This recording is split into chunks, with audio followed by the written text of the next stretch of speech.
நாம் இன்றைக்கி கொஞ்சம் டிஃப்ரெண்ட்டாக தயிரையும் சேமியாவையும் யூஸ் பண்ணி தயிர் சேமியா எப்படி செய்கிறதுன்னு பார்க்கலாம்.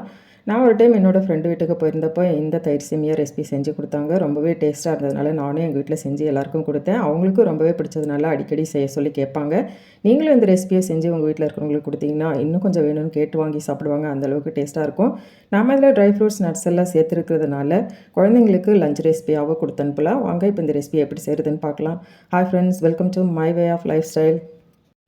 இதுக்கு நான் 1 கப் அளவுக்கு வறுத்த சேமியா எடுத்திருக்கேன். உங்கள்கிட்ட வறுக்காத சேமியா இருக்குன்னா வறுத்து எடுத்துக்கோங்க.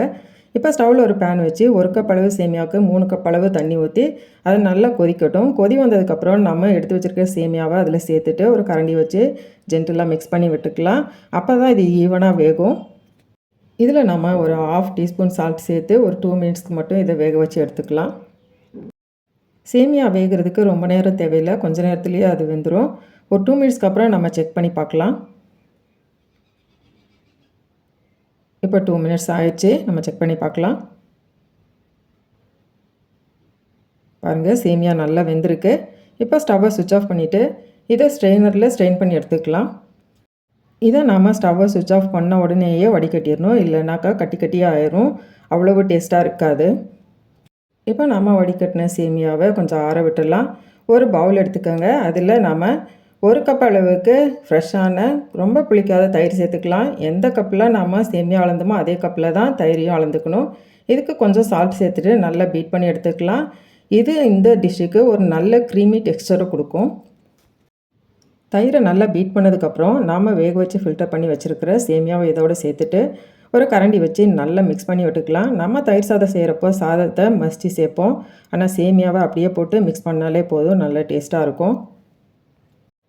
தயிரையும் சேமியாவையும் நல்லா மிக்ஸ் பண்ணதுக்கப்புறம் இது ஒரு ஓரமாக இருக்கட்டும். இதுக்கு நாம் ஒரு தாளிப்பு கொடுக்க போகிறோம். இதுக்கு ஸ்டவ்வில் ஒரு பேன் வச்சுட்டு அதில் 2 டேபிள் ஸ்பூன் அளவுக்கு எண்ணெய் ஊற்றிக்கலாம். எண்ணெய் நல்லா ஹீட் ஆனதும் ஒரு 1/2 டீஸ்பூன் அளவுக்கு கடுகு சேர்த்து அது நல்லா பொரியட்டும். இப்போ இது கூட 1/2 டீஸ்பூன் உளுந்து, 1/2 டீஸ்பூன் கடலைப்பருப்பு, 1/2 டீஸ்பூன் ஜீரகம் சேர்த்து லோ ஃப்ளேமில் இதை நல்லா ஃப்ரை பண்ணிக்கலாம். இது நல்லா ஃப்ரை ஆனதும் இதில் 1 இன்ச் அளவுக்கு இஞ்சி தோலெல்லாம் எடுத்துகிட்டு பொடியாக கட் பண்ணி சேர்த்துக்கலாம். ஒரு பச்சை மிளகாவையும் பொடியாக கட் பண்ணி இதோடு சேர்த்து நல்லா ஃப்ரை பண்ணி எடுத்துக்கலாம். ஸ்டவ் லோ ஃப்ளேம்லேயே இருக்கட்டும். இது நல்லா ஃப்ரை ஆனதுக்கப்புறம் ஒரு 6-7 முந்திரியை நம்ம 2ஆக உடச்சி இதில் சேர்த்துக்கலாம். இதுவும் நல்ல கோல்டன் ப்ரௌன் வர வரைக்கும் லோ ஃப்ளேம்லேயே நம்ம ஃப்ரை பண்ணி எடுத்துக்கலாம். இந்த மாதிரி நாம் தயிர் சேமியாவில் முந்திரியை ஃப்ரை பண்ணி சேர்க்குறப்போ வாயில் கடிப்படும் போது நல்ல டேஸ்ட்டாகவும் க்ரன்ச்சியாகவும் இருக்கும். இதோடு சேர்த்து நாம் ஒரு 10லேருந்து 12 திராட்சையும் சேர்த்து ஃப்ரை பண்ணி எடுத்துக்கலாம். நான் இன்றைக்கி ஒரு 6-7 முந்திரியும் ஒரு 10லேருந்து 12 திராட்சையும் சேர்த்துருக்கேன். உங்களுக்கு நீங்கள் எக்ஸ்ட்ரா கூட முந்திரி, திராட்சை இல்லை ட்ரை ஃப்ரூட்ஸு, ஃப்ரெஷ் ஃப்ரூட்ஸ் கூட நீங்கள் சேர்த்துக்கலாம். ஃப்ரெஷ் ஃப்ரூட்ஸ் சேர்க்குறதா இருந்தால் தயிர் சேமியா மிக்சிங்கோடு சேர்த்து மிக்ஸ் பண்ணி வச்சுக்கோங்க.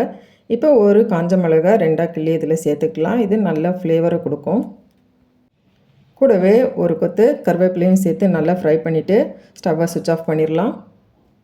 ஸ்டவ்வை ஆஃப் பண்ணதுக்கப்புறம் நாம் இதில் ஒரு 1/4 டீஸ்பூன் அளவுக்கு பெருங்காயத்தூள் சேர்த்துட்டு நல்ல ஒரு டைம் மிக்ஸ் பண்ணி விட்டுக்கலாம். இப்போ நம்மளோட தாளிப்பு ரெடி ஆயிடுச்சு. இதை நம்ம மிக்ஸ் பண்ணி வச்சுருக்கிற தயிர் சேமியாவோடு சேர்த்துடலாம். இந்த தாளிப்பை நம்ம சேர்த்ததுக்கப்புறம் இது கூட பொடியாக கட் பண்ண ஃப்ரெஷ்ஷான மல்லி இலை சேர்த்துட்டு நல்ல ஒரு டைம் மிக்ஸ் பண்ணிக்கலாம். அவ்வளோதாங்க, நம்மளோட ஹெல்த்தியான டேஸ்ட்டான தயிர் சேமியா ரெடி ஆயிடுச்சு.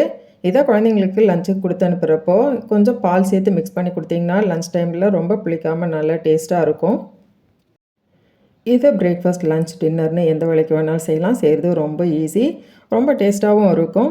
யூஸ்வலாக செய்கிற இட்லி, தோசை, சப்பாத்திக்கு பதிலாக சேமியா வச்சு இந்த மாதிரி டிஃப்ரெண்ட்டான டிஷ் செஞ்சு கொடுக்குறப்ப எல்லாருக்குமே பிடிக்கும். வயிறு ஃபில்லிங்காக இருக்கும். ஃப்ரெஷ்ஷான மாங்காவை பொடியாக கட் பண்ணிவிட்டு அதில் கொஞ்சம் மிளகாத்தூள், உப்பு சேர்த்து இதோட வச்சு சாப்பிட்றப்போ டேஸ்ட் அல்டிமேட்டாக இருக்கும். குழந்தைங்களுக்கு கொடுக்குறப்போ இது கூட கொஞ்சம் carrot, cucumber, apple, fresh grapes எல்லாம் சேர்த்து மிக்ஸ் பண்ணி கொடுத்தீங்கன்னா ரொம்ப ஹெல்த்தியாக இருக்கும். இந்த வீடியோ உங்களுக்கு ரொம்பவே யூஸ்ஃபுல்லாக இருக்குன்னு நினைக்கிறேன். இந்த ரெசிபியை நீங்களும் வீட்டில் ட்ரை பண்ணி பார்த்துட்டு எப்படி இருந்ததுன்னு மறக்காமல் கமெண்ட்டில் சொல்லுங்கள். வீடியோ பிடிச்சிருந்தால் லைக் பண்ணுங்கள், உங்களுக்கு தெரிஞ்சவங்களுக்கெல்லாம் ஷேர் பண்ணுங்கள். மறக்காமல் சேனலை சப்ஸ்கிரைப் பண்ணுங்கள். பக்கத்தில் இருக்க பெல் ஐக்கானை கிளிக் பண்ணி ஆல் பட்டனையும் செலக்ட் பண்ணிக்கோங்க. அப்போ தான் நான் போடுற வீடியோஸ் உங்களுக்கு உடனுக்குடனே நோட்டிஃபிகேஷனுக்கு வரும். இதே போல் ஒரு நல்ல ரெசிபியோட நான் உங்களை மீட் பண்ணுறேன். Until then bye by.